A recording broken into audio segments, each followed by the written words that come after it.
Dear students, तो चलिए आज हम लोग समझेंगे the term fraction. So basically fractions are the number which represents the part of the whole.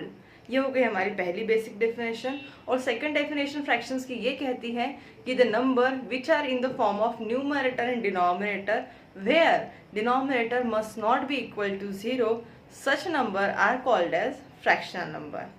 सबसे पहले जो पहली डेफिनेशन मैंने आपको बोली कि जो होल पार्ट का सम पार्ट डिफाइन करता है, which represent the part of the whole. अब आपका जो क्लास है उसके अंदर टोटल नंबर ऑफ स्टूडेंट्स है 60।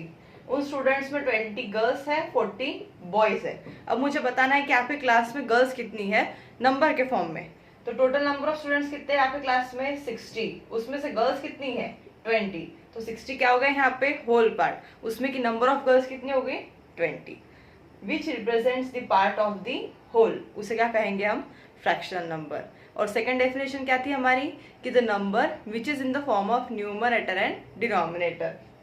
ये जो ऊपर का नंबर है इसे कहेंगे हम न्यूमरेटर पार्ट और इसे हम क्या कहेंगे denominator part. A number which is in the form of numerator and denominator where denominator must not be equal to 0, यानी कि जो आपकी डी की वैल्यू है ये कभी भी हमें 0 नहीं चाहिए, must not be equal to 0 such number is called as fraction.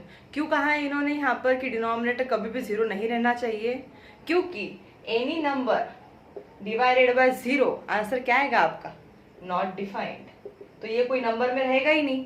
इसके लिए यहाँ पे हमारा जो डिनोमिनेटर है कभी भी हमें 0 नहीं चाहिए। भले से न्यूमरेटर 0 हो जाए आपका कोई प्रॉब्लम नहीं, any number divided by 0 divided by any number answer क्या आएगा आपका 0। तो न्यूमरेटर में 0 रहा तो ओके, बट डिनोमिनेटर में 0 आपको नहीं चाहिए। So the number which represents the part of the whole is called as fraction, and the number which are in the form of numerator and denominator where denominator is not equal to 0 is also called as fraction number। ठीक है।